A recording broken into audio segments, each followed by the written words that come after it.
গাজালির মধ্যে আল্লাহ এই স্পিরিট, এই স্ট্রেংথ, এই নূর, এই পাওয়ার আল্লাহ দান করেছেন। গাজালি পড়লেই ভিতরের ঈমান শুধু পোক্ত হয় না, গাজালি পড়ার কারণে মাওলায়ে করিম হুজ্জতের একটা তাসির ওই ব্যক্তিকে দান করেন।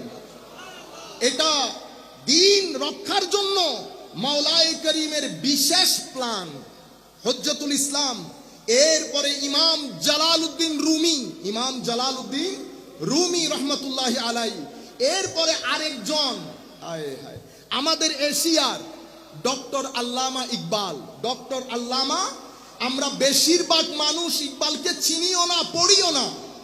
আমি ইউথ, বিশেষ করে মাদ্রাসা স্টুডেন্ট হোক, কলেজ ইউনিভার্সিটির স্টুডেন্ট হোক, আমরা কিছু না পারি অন্তত ইকবালের কবিতা গুচ্ছ, আপনারা যেহেতু উর্দু বা ফার্সি বুঝবেন না, অন্তত আপনারা ইংরেজিগুলা থেকে বুঝতে পারবেন, অন্তত আল্লামা ইকবালের কবিতা গুচ্ছগুলা পড়বেন। আমি যেটা বুঝাইতে চাচ্ছি আপনাদেরকে, এই চারজনকে বলা হতো খিদিরে আসর, যুগের খিদির। কেন? কারণ এদের মাধ্যমে মুসলিম উম্মতের তকদির সবুজে সবুজ হয়েছে, নাম্বার ওয়ান। নাম্বার টু, এদের মাধ্যমে পুরাতন এবং নতুন এই দুই যুগের মাঝখানে তারা সঙ্গম স্থল হিসেবে কাজ করেছে। নাম্বার থ্রি, এরা যুগের ম্যাটেরিয়াল মাইন্ডসেটের মধ্যে এশকে রসুল এবং আদবে আউলিয়ার জোয়ার সৃষ্টি করেছে। সেই কারণে সব সময়, কিছুদিন আগেও এক ভদ্রলোক আমাদের এখানে ঢাকা বিশ্ববিদ্যালয়ের প্রফেসর, উনিও মদিনা ইউনিভার্সিটি থেকে এসে কয়ে নাকি ওনাকে জিজ্ঞেস করেছেন যে জালালউদ্দিন রুমির মসনবী পড়া যাবে কিনা। তো হুজুর উত্তর দিচ্ছেন, না, মসনবী পড়ার দরকার নাই, এগুলো মসনবীর মাধ্যমে আপনি কি শিখবেন? ফেকা ফাতুয়া শিখবেন না অমুক শিখবেন? তো আমাকে যিনি বলছেন আবার উনি ওনার ছাত্র। আমি খুব করে রিকোয়েস্ট করেছি যে যদি সুযোগ হয় হুজুরের সাথে বসতে, আমরা তো ছাত্র মানুষ, কিন্তু আমাদের তো কিছু প্রশ্ন আছে, আমাদের প্রশ্ন করতে হবে। তাইলে আপনারা বুঝতে পারবেন জালালউদ্দিন রুমির প্রয়োজন কি। বর্তমান সময়ে আপনি মুসলমান হিসেবে এই কথা কেন বলছেন? হুজুররা এই কথা কেন বলে? মক্কা ইউনিভার্সিটি, মদিনা ইউনিভার্সিটি থেকে এসে আমাদের কিছু উলামায়ে কেরাম একেবারে কোমর বেঁধে নামে এই চারজন উলামায়ে কেরামের পেছনে। কেন? কারণ এই চারজনের মাধ্যমে এই যুগেও তরুণ প্রজন্মের মধ্যে দ্বীনের প্রতি টেন্ডেন্সি, ঝোঁক সৃষ্টি হয়, নন মুসলিমের অন্তরে ইসলামের জন্য মায়া মহব্বত তৈরি হয়। সেই কারণে আমরা সবাই এই চারজনের পিছনে নামি। আমি এখানে আরেকটা গুরুত্বপূর্ণ মেসেজ আপনাদেরকে দেই। ইউরোপ যখন আমাদেরকে ছেড়ে চলে যাচ্ছেন, তখন উনারা আমাদের মাইন্ডসেট স্টাডি করার জন্য, যাতে আমাদের কালচার, ট্রেডিশন, আমাদের সবকিছু উনারা বুঝেন, বুঝে সেই অন্দাজে আমাদেরকে ডোজ দিতে পারেন। কারণ এখন আপনার আমার সাথে অস্ত্র দিয়ে কেউ যুদ্ধ করতে আসবে না। এখন হচ্ছে কালচারের যুদ্ধ। কিসের যুদ্ধ? কালচার। আপনি ঘরের মধ্যে আছেন, আপনি নামাজি, আপনি তাহাজ্জুদ পড়ছেন, কিন্তু আপনার ঘরের মধ্যে ইন্ডিয়ান নাটক চলে, আপনার ঘরের মধ্যে ইন্ডিয়ান সিনেমা চলে, বাংলাদেশের নাটক চলে, সিনেমা চলে। বলেন দেখি, ঘরের তাহাজ্জুদ আর তাহাজ্জুদ আছে? নাই। আমাদের মা বোনদেরকেও সেটা বুঝতে হবে। আমাদের মা বোন এবং আমরা সবাই মিলে যদি একটা প্রতিরোধ গড়ে না তুলি, তো আমি কবর হাসরের কথা আপনাদেরকে বলছি না, আপনি পৃথিবীর মধ্যে আমার সন্তান যারা 16, 17, 20 বছরের আছে, তাদের জীবনে তারা শান্তি পাবে না। বিয়ের আগে তাদের ডিভোর্স হবে, তারা মেন্টালি আপসেট হবে, মেন্টালি ডিপ্রেসড হবে, তারা অ্যাংজাইটিতে পড়ে যাবে, সামগ্রিকভাবে অরাজকতা তৈরি হবে, যে অরাজকতা তৈরি হচ্ছে। এবং নারীর মাধ্যমে মেন্টাল টর্চার হতে হতে 40-50 বছরের মধ্যে হার্ট অ্যাটাকের রেট বেড়ে যাবে। আপনারা বুঝতে পেরেছেন? সেই সময়ের মধ্যে আমরা উপনীত হয়েছি। আমি তাহাজ্জুদ পড়ছি ঠিক, কিন্তু আমার ঘর থেকে তো আমি নাটক বন্ধ করতে পারি নাই, আমার ঘর থেকে আমরা সিনেমা বন্ধ করতে পারি নাই। এগুলা হচ্ছে নালার পানি। নালার পানি আমার ঘরের মধ্যে ঢুকছে, কালচারের নাম দিয়ে ঢুকছে, আকীদার নাম দিয়ে ঢুকছে। মনে রাখবেন, আমার নবীর হেদায়েতের পানি এটা বৃষ্টির পানির মতো। এটা পবিত্র জায়গায় পড়লে পবিত্র, অপবিত্র জায়গায় পড়লে অপবিত্র। বর্ষার পানি যেমন নালার উপরও পড়ে, তো নালার পানি আপনি খেতে পারবেন? খেতে পারবেন না। আবার একই বর্ষার পানি আপনার হাউজের মধ্যে পড়ছে, আমি খাচ্ছি, এটার মাধ্যমে শরীরে উপকার হয়। এই কারণে আমার নবী বলছেন মুসলিম শরীফের রওয়ায়াতের মধ্যে, যেই হেদায়েত দিয়ে আল্লাহ আমাকে পাঠিয়েছেন সেটা বৃষ্টির পানির মতো, সেটা বৃষ্টির পানির মতো, সেটা 3 জমিনের মধ্যে পড়ে। কয় জমিন? 3 জমিন। জমিন বলতে কলবের জমিনের কথা বলছে।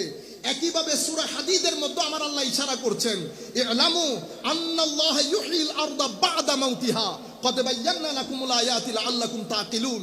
আমাদের হৃদয়ও জমিনের মতো। জমিনের মধ্যে উর্বর জমি, অনুর্বর জমি, অতঃপর বন্দা জমি আছে। কলবের মধ্যে উর্বর কলব, অনুর্বর কলব, অতঃপর বন্দা কলব আছে। উর্বর কলবের জন্য কিছু কাজ আপনাকে করতে হবে, কিছু কাজ আপনাকে ছেড়ে দিতে হবে। কি দিয়ে কাজ করবেন? উর্বর, আপনার কলবের মধ্যে উর্বরতা আসবে পঞ্চ ইন্দ্রিয় দিয়ে। কয় ইন্দ্রিয়? পঞ্চ ইন্দ্রিয় মানে হাত, চোখ, নাক, জিহ্বা এবং কান। এগুলো হচ্ছে 5টা ইন্দ্রিয়। আপনি যদি আপনার কলবের জমিনকে উর্বর করতে চান, কলবের জমিন উর্বর করতে হলে আমার পঞ্চ ইন্দ্রিয় দিয়ে পৃথিবী থেকে আমি নূর সংগ্রহ করব। কি সংগ্রহ করব? নূর। এই নূর যখন সংগ্রহ করব, পঞ্চ ইন্দ্রিয় দিয়ে নূরগুলো আমার কলব বাতেনের মধ্যে জমা হবে। কিভাবে? আমি চোখ দিয়ে, পৃথিবী হচ্ছে খাইর এবং শার, ভালো এবং মন্দের একটা কারখানা। এখানে মন্দ জিনিস অ্যাভয়েড করব, ভালো জিনিস দেখব, ভালো জিনিস ধরব, ভালো জিনিস খাবো, ভালো জিনিস শুনবো। আপনি যখন ভালোর মধ্যে থাকবেন, কোনটা ভালো কোনটা মন্দ কিভাবে জানবেন? সেটা বোঝানোর জন্য আমার আল্লাহ অসংখ্য নবী রাসূল পাঠিয়েছেন, আমার নবীকেও পাঠিয়েছেন। এটা আমি অর্জন করব। ইমাম শব্দটা শুনেছি, মসজিদের ইমামকেও আমরা ইমাম বলি, কিন্তু আমরা যখন বলি না ইমাম বুখারী, তখন ইমামের একটা স্ক্রিনশট আমাদের ব্রেইনের মধ্যে জায়গা করে নেয়। আমরা মসজিদের ইমামকে ইমাম বলার সময় যে ফিলিংস, যে ইমোশন এবং আমাদের বোধের মধ্যে, আমাদের ব্রেইনের মধ্যে যে একটা প্রেশার ক্রিয়েট হয়, সেটা ইমাম বুখারীর সময় অনেক অনেক অনেক উপরের হয়, ঠিক না? কিন্তু আমরা যখন বলি ইমামে হাসান, তখন আবার এই ইমামত, এই শব্দটা আবার আরেক ধরনের একটা থ্রিল হয়। তো আমরা তো ইমাম বুখারী বলেন, মুসলিম বলেন, আমরা ওই ইমামত দেখি নাই। অথবা আহলুস সুন্নাহ ওয়াল জামাতের মধ্যে এটা এহসান, এহসানের পরিবর্তে এহসান হবে না যদি আমরা আহলুস সুন্নাহ ওয়াল জামাতের আইম্মায়ে কেরাম, যাদের অনবদ্য প্রচেষ্টায় এবং যাদের রাত দিনের খাটুনিতে আকীদায়ে আহলে সুন্নাহ আমার ঘর পর্যন্ত পৌঁছেছে, আমরা যদি, সবাই তো আর সম্ভব না, কিন্তু প্রত্যেক শতাব্দীর যেই বড় বড় ইমাম, ওনাদের সম্পর্কে যদি আমরা অন্তত নামটা না জানি, আমার মনে হয় এটা অকৃতজ্ঞতা হবে। আমরা এমনি তো অনেক অকৃতজ্ঞ। আমরা যেই জিনিস যেখানে রাখা দরকার সেই জিনিস সেখানে না রেখে হয় উপরে তুলে দেই, নতুবা নিচে নামিয়ে দেই। উপরে তুললে এফরাত হয়, নিচে নামালে তফরিত হয়। যেই জিনিস যেখানে রাখা দরকার সেটা যদি সেখানে না রেখে উপরে তুলে দেন তো এফরাত হয়। এফরাতের মাধ্যমে ধর্মের মধ্যে গুলুব এবং বেদাত ঢুকে। আর যেই জিনিস যেখানে রাখা দরকার সেই জিনিস সেখানে না রেখে যদি নিচে নামিয়ে দেন তাহলে তফরিক হয়। তফরিতের মাধ্যমে দ্বীনের মধ্যে গোরামি এবং বেয়াদবি ঢুকে। গোরামি এবং, না আপনারা ঠিক বলবেন না, আমরা তো কোনো সবার মধ্যে না, এটা একটা দার্সগাহ। দার্সগার মধ্যে আমি না বা ছোট না বালেক, আমাদের এখানে তো উলামায়ে কেরাম রয়েছেন। আমি আল্লাহ আল্লাহ দোয়া করতেছি যেন আমাদের আসাতেজায়ে কেরাম স্টেজ ছেড়ে চলে যান, কারণ এমনিতে আমার খুব আনকমফোর্টেবিলিটি, যেটাকে বলে এম্বারেসমেন্ট। উলামায়ে কেরাম থাকলে কথা বলতে বেশি অসুবিধা হয়ে যায়, কারণ স্বাভাবিকভাবে আমরা ওনাদের ছাত্র, স্টেজের মধ্যে কথা বলতে গেলে হাত পা নাড়তে হয়, এটা এক ধরনের বেয়াদবি হয়ে যায়। আমাদের জন্য খুব ভালো হয় কোনো মুরব্বী আলেম যেন স্টেজে না থাকে, এটা আমরা ফিল এনজয় করি। থাকলে এক ধরনের একটা, বুঝতে পারতেছেন তো, নার্ভাসনেস থাকে। আমি আপনাদেরকে বলতে চাচ্ছি, আল্লাহর ওয়াস্তে আজকের পর থেকে ঠিক কথাটা মাহফিলের মধ্যে বলবেন না। বলবেন কোথায়? লালদিঘির ময়দানে যখন আমরা পলিটিক্যাল গ্রাউন্ডের মধ্যে কথা বলবো, তখন মাহফিলকে হট টেম্পার করার জন্য ঠিক বলবেন, আমরা যা বলি তা বলবেন, সেখানে অ্যাকশন আসবে, এটা আদবের জায়গা। এখানে টিকটুক আসবে না, এখানে শুধু আমরা শিখবো। তো আমি আপনাদেরকে বলতে চাচ্ছিলাম যে আমরা বড় ইমাম তো দেখি নাই, আমরা ইমামে আহলে সুন্নাত আবুল হাসান আশআরি বলেন, ইমাম আবু মনসুর মাতুরিদি বলেন, ইমাম আবুল হাসান আশআরির গ্রাউন্ডের মধ্যে বাকিল্লানি বলেন, ইসফারাইনি বলেন, আরো বড় বড় ইমাম জুয়াইনি বলেন, গাজালি বলেন, রাজি বলেন, আমরা তো কাউকে দেখি নাই। আমাদের ইমাম আবু মনসুর মাতুরিদির এই লাইন আপের মধ্যে সমরকন্দি বলেন, বজদবি বলেন, আমাদের নসফি বলেন, তাফসির নসফি হোক, আকিদায়ে নসফি হোক, অতঃপর তাফতাজ, আমরা কাউকে তো দেখি নাই। এখন ইমামে আলা হযরত, আমরা যখন বলি না ইমামে আহলে সুন্নাত আল্লামা আলা হযরত, আমরা ইমামকেও দেখি নাই, কিন্তু আল্লাহ পাকের শুকরিয়া আমরা শের বাংলা হুজুরকেও দেখি নাই। তবে এতটুকুন আল্লাহর শুকরিয়া, পৃথিবীর বাইরে যাওয়ার কারণে, পৃথিবীর বিভিন্ন অঞ্চল সফর করার কারণে আমরা যুগের ইমাম বুখারীর শ্যাডো ছায়া দেখেছি। ডক্টর আল্লামা ইমামুল মুহাদ্দিসিন ডক্টর আহমদ উমর হাশেমের আকৃতিতে আমরা যুগের ইমাম বুখারীর ছায়া দেখার আল্লাহ সৌভাগ্য দান করেছে। গাজালিকে দেখি নাই, কিন্তু গাজালিয়ে জামান যাকে বলা হতো, শ্যাডো অফ ইমাম গাজালি, হুজুর শেখ সাইদ রমাদান আল বুতি দিমেশক ইউনিভার্সিটিতে ছিলেন, যতদিন হিন হায়াতের মধ্যে ছিলেন, যুগের গাজালি বলা হতো। এটা আমাদের দেশের নামকরণ না, আমাদের তো এখানে বিশেষ করে চট্টগ্রামে ইমামের অভাব নাই। আমাদের এক পাকিস্তানি ভাই আমাকে জিজ্ঞেস করতেছেন, ভাईजान आप कहाँ से हैं? मैंने कहा मैं चिटोगोंग से हूँ। तो कहते आपकी वहाँ क्या इंडस्ट्री है? मैंने कहा हाँ, वो इंडस्ट्रियल मुल्क है हमारी चिटोगोंग, माशाअल्लाह बिजनेस कैपिटल है। कहते नहीं, मैं उस इंडस्ट्री की बात नहीं कर रहा। तो किसकी बात कर रहे हैं भाईजान? कहते मैं कह रहा हूँ कि आपकी वहाँ, এখন এটা বলতে গেলে আবার আপনারা রেগে যাবেন, না বলাই বেটা, তো आपके वहाँ इतनी इमाम, इतनी गौसुल आजम कहाँ मिलता है ये? আপনারা বুঝতে পেরেছেন? আপনি যখন কাউকে ইমাম বলবেন, আমি সমালোচনা করার জন্য বলতেছি না, আরে ভাই আপনি যখন আমাকে মুফতি বলবেন, তো আমার চেহারার সাথে মুফতি শব্দটা যেতে হবে, তো এটা বোঝার জন্য কি ইউনিভার্সিটিতে পড়তে হয়? ইউনিভার্সিটি আপনি যখন আমাকে বলবেন গৌসুল ওয়ারা, গৌসুল আজম, তো শব্দটা আমার সাথে যেতে হবে না? আমার শাকিল, আমি নঈমী সাহেব হুজুরের জবানে কথা বলতে পারবো, আমি হুজুর মুফতি ওসি রহমান সাহেব হুজুরের জবানে কথা বলতে পারবো, ও আমার সাথে যাবে সেটা, তখন আপনি বলবেন দেখছেন নি অবস্থা নাবালেকের। তো এগুলা বোঝার জন্য মাদ্রাসা কলেজে পড়তে হয় না, আকল যথেষ্ট, আকল যথেষ্ট। যাই হোক, আমি আপনাদেরকে বুঝাতে চাচ্ছি, এই সমস্ত ইমামদেরকে আমরা দেখি নাই, কিন্তু যখন বলা হতো না ইমামে আহলে সুন্নাত আল্লামা নুরুল ইসলাম হাশেমি, তো এই ইমাম শব্দের ইউজ শেষ জামানায় এসে কিছু হলেও ফ্লেভার আল্লাহ আমাদেরকে তৌফিক দান করেছেন।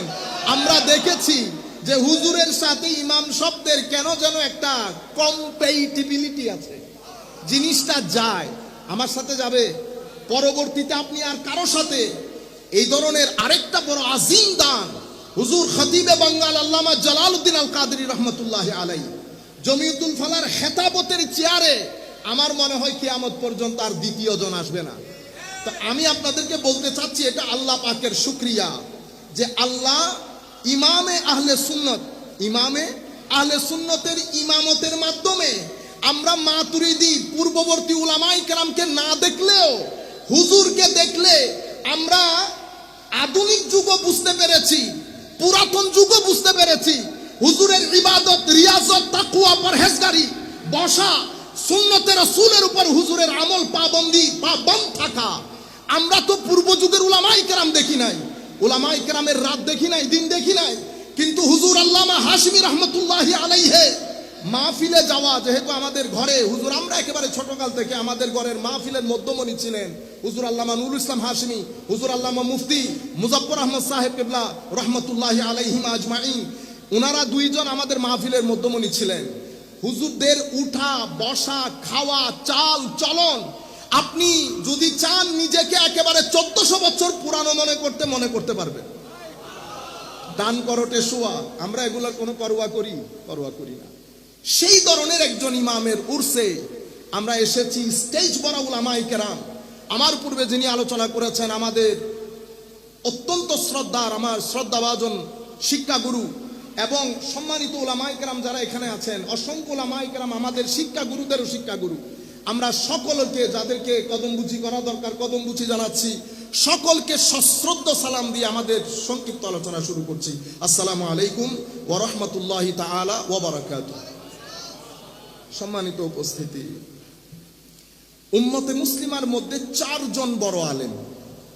এমনিতে উম্মতে মুসলিমার মধ্যে অসংখ্য উলামায়ে কেরাম, আইম্মায়ে কেরাম ছিলেন, কিন্তু 4 জন ইমাম এমন আল্লাহ আমাদেরকে দান করেছেন, বর্তমান বিশ্বে মুসলমান হোক অমুসলিম হোক, এশিয়া বলেন, ইউরোপ বলেন, আমেরিকা বলেন, এই 4 জন মুসলিম ইমামকে অনেক বেশি স্টাডি করা হয়।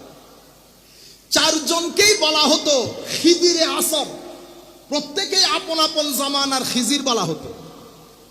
খিজির মানি কেন বলা হতো, আমি চিন্তা করতেছিলাম যে খিজির বলার কারণ কি। খিজিরের সাথে 2 সমুদ্রের মাজমাউল বাহরাইনের একটা সম্পর্ক আছে, খিজিরের সাথে মুর্দা মাছ জিন্দা করার একটা সম্পর্ক আছে। এই 4 জন আইম্মায়ে কেরামের মাধ্যমে 2টা সমুদ্র, আধুনিক এবং পুরাতন, 2 সমুদ্রের মাঝখানে এই এক একজন ইমাম, ওনারা সমুদ্রের মিলনস্থল হিসেবে কাজ করেছে এবং আধুনিক মন মানসিকতার সাথে পুরাতন মন মানসিকতার এক আজীব সামঞ্জস্যতা বিধান করেছে, যার কারণে ওনারা কোন রকম পুরাতন হচ্ছেন না। এই 4 জন মানুষকে স্টাডি করে অসংখ্য ইউরোপিয়ান, আমেরিকা, ইংল্যান্ডের লোক ইসলাম কবুল করেন। 4 জনের মধ্যে একজন হচ্ছেন ইমাম মহিউদ্দিন ইবনে আরবি।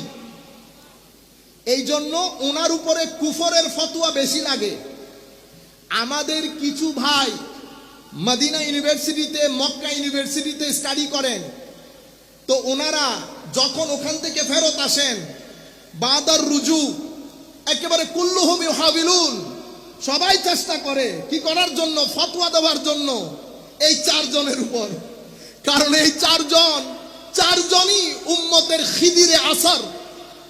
মহিউদ্দিন ইবনে আরবি হুজ্জাতুল ইসলাম।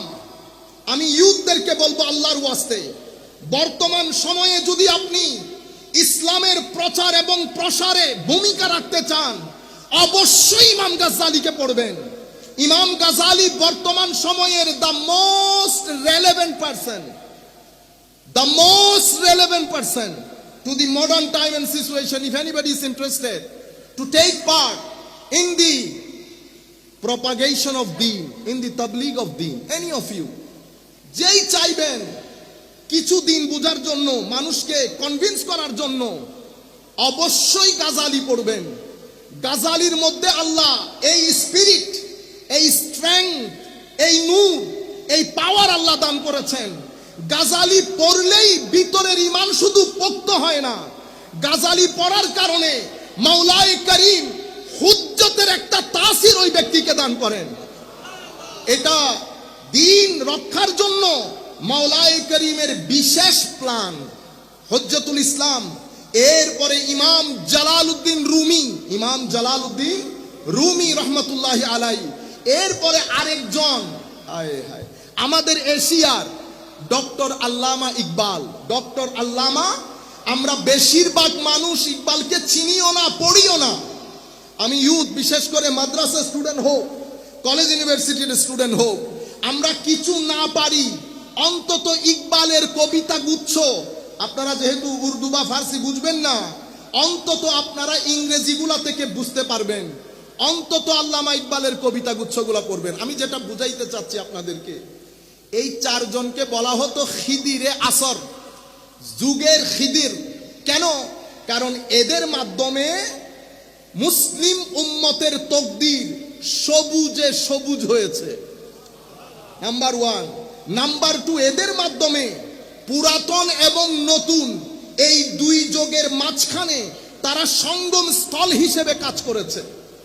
নাম্বার 3, এরা যুগের ম্যাটেরিয়াল মাইন্ডসেটের মধ্যে এশকে রাসূল এবং আদবে আউলিয়ার জোয়ার সৃষ্টি করেছে।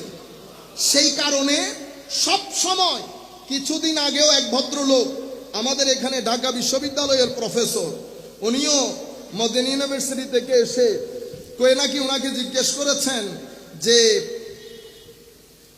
জালালউদ্দিন রুমির মসনবী পড়া যাবে কিনা। তো হুজুর উত্তর দিচ্ছেন, না মসনবী পড়ার দরকার নাই, এগুলো মসনবীর মাধ্যমে আপনি কি শিখবেন, ফিকহ ফাতোয়া শিখবেন না অমুক শিখবেন। তো আমাকে যিনি বলছেন আবার উনি ওনার ছাত্র, আমি খুব করে রিকোয়েস্ট করেছি যে যদি সুযোগ হয় হুজুরের সাথে বসতে, আমরা তো ছাত্র মানুষ কিন্তু আমাদের তো কিছু প্রশ্ন আছে, আমাদের প্রশ্ন করতে হবে, তাইলে আপনারা বুঝতে পারবেন জালালউদ্দিন রুমির প্রয়োজন কি বর্তমান সময়ে। আপনি মুসলমান হিসেবে এই কথা কেন বলছেন, হুজুররা এই কথা কেন বলে?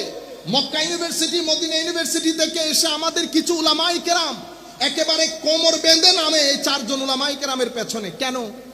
কারণ এই চারজনের মাধ্যমে এই যুগেও তরুণ প্রজন্মের মধ্যে দ্বীনের প্রতি টেন্ডেন্সি, ঝোঁক সৃষ্টি হয়, নন মুসলিমের অন্তরে ইসলামের জন্য মায়া মহব্বত তৈরি হয়।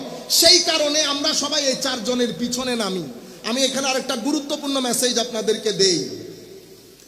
ইউরোপ যখন আমাদেরকে ছেড়ে চলে যাচ্ছেন, তখন উনারা আমাদের মাইন্ডসেট স্টাডি করার জন্য, যাতে আমাদের কালচার, ট্রেডিশন, আমাদের সবকিছু উনারা বুঝেন, বুঝে সেই অন্দাজে আমাদেরকে ডোজ দিতে পারেন। কারণ এখন আপনার আমার সাথে অস্ত্র দিয়ে কেউ যুদ্ধ করতে আসবে না। এখন হচ্ছে কালচারের যুদ্ধ। কিসের যুদ্ধ? কালচার। আপনি ঘরের মধ্যে আছেন, আপনি নামাজি, আপনি তাহাজ্জুদ পড়ছেন, কিন্তু আপনার ঘরের মধ্যে ইন্ডিয়ান নাটক চলে, আপনার ঘরের মধ্যে ইন্ডিয়ান সিনেমা চলে, বাংলাদেশের নাটক চলে, সিনেমা চলে। বলেন দেখি, ঘরের তাহাজ্জুদ আর তাহাজ্জুদ আছে? নাই। আমাদের মা বোনদেরকেও সেটা বুঝতে হবে। আমাদের মা বোন এবং আমরা সবাই মিলে যদি একটা প্রতিরোধ গড়ে না তুলি, তো আমি কবর হাসরের কথা আপনাদেরকে বলছি না, আপনি পৃথিবীর মধ্যে আমার সন্তান যারা 16, 17, 20 বছরের আছে, তাদের জীবনে তারা শান্তি পাবে না। বিয়ের আগে তাদের ডিভোর্স হবে, তারা মেন্টালি আপসেট হবে, মেন্টালি ডিপ্রেসড হবে, তারা অ্যাংজাইটিতে পড়ে যাবে, সামগ্রিকভাবে অরাজকতা তৈরি হবে, যে অরাজকতা তৈরি হচ্ছে। এবং নারীর মাধ্যমে মেন্টাল টর্চার হতে হতে 40-50 বছরের মধ্যে হার্ট অ্যাটাকের রেট বেড়ে যাবে। আপনারা বুঝতে পেরেছেন? সেই সময়ের মধ্যে আমরা উপনীত হয়েছি। আমি তাহাজ্জুদ পড়ছি ঠিক, কিন্তু আমার ঘর থেকে তো আমি নাটক বন্ধ করতে পারি নাই, আমার ঘর থেকে আমরা সিনেমা বন্ধ করতে পারি নাই। এগুলা হচ্ছে নালার পানি। নালার পানি আমার ঘরের মধ্যে ঢুকছে, কালচারের নাম দিয়ে ঢুকছে, আকীদার নাম দিয়ে ঢুকছে। মনে রাখবেন, আমার নবীর হেদায়েতের পানি এটা বৃষ্টির পানির মতো। এটা পবিত্র জায়গায় পড়লে পবিত্র, অপবিত্র জায়গায় পড়লে অপবিত্র। বর্ষার পানি যেমন নালার উপরে পড়ে, তো নালার পানি আপনি খেতে পারবেন? খেতে পারবেন না। আবার একই বর্ষার পানি আপনার হাউজের মধ্যে পড়ছে, আমি খাচ্ছি, এটার মাধ্যমে শরীরে উপকার হয়। এই কারণে আমার নবী বলছেন মুসলিম শরীফের রওয়ায়াতের মধ্যে, যেই হেদায়েত দিয়ে আল্লাহ আমাকে পাঠিয়েছেন সেটা বৃষ্টির পানির মতো, সেটা বৃষ্টির পানির মতো। সেটা 3 জমিনের মধ্যে পড়ে। কয় জমিন? 3 জমিন। জমিন বলতে কলবের জমিনের কথা বলছে। একইভাবে সূরা হাদীদের মধ্যে আমার আল্লাহ ইশারা করছেন, ইলামু আন্নাল্লাহ ইউহিল আরদা বা'দা মাউতিহা কদ বায়্যানা লাকুমুল আয়াতি লাআল্লাকুম তাকিলুন। আমাদের হৃদয়ও জমিনের মতো। জমিনের মধ্যে উর্বর জমি, অনুর্বর জমি, অতঃপর বন্দা জমি আছে। কলবের মধ্যে উর্বর কলব, অনুর্বর কলব, অতঃপর বন্দা কলব আছে। উর্বর কলবের জন্য কিছু কাজ আপনাকে করতে হবে, কিছু কাজ আপনাকে ছেড়ে দিতে হবে। কি দিয়ে কাজ করবেন? উর্বর আপনার কলবের মধ্যে উর্বরতা আসবে পঞ্চ ইন্দ্রিয় দিয়ে। কয় ইন্দ্রিয়? পঞ্চ ইন্দ্রিয় মানে হাত, চোখ, নাক, জিহ্বা এবং কান। এগুলো হচ্ছে 5টা ইন্দ্রিয়। আপনি যদি আপনার কলবের জমিনকে উর্বর করতে চান, কলবের জমিন উর্বর করতে হলে আমার পঞ্চ ইন্দ্রিয় দিয়ে পৃথিবী থেকে আমি নূর সংগ্রহ করব। কি সংগ্রহ করব? নূর। এই নূর যখন সংগ্রহ করব, পঞ্চ ইন্দ্রিয় দিয়ে নূরগুলো আমার কলব বাতেনের মধ্যে জমা হবে। কিভাবে? আমি চোখ দিয়ে, পৃথিবী হচ্ছে খাইর এবং শার, ভালো এবং মন্দের একটা কারখানা। এখানে মন্দ জিনিস অ্যাভয়েড করব, ভালো জিনিস দেখব, ভালো জিনিস ধরব, ভালো জিনিস খাবো, ভালো জিনিস শুনবো। আপনি যখন ভালোর মধ্যে থাকবেন, কোনটা ভালো কোনটা মন্দ কিভাবে জানবেন? সেটা বোঝানোর জন্য আমার আল্লাহ অসংখ্য নবী রাসূল পাঠিয়েছেন, আমার নবীকেও পাঠিয়েছেন। এটা আমি অর্জন করব।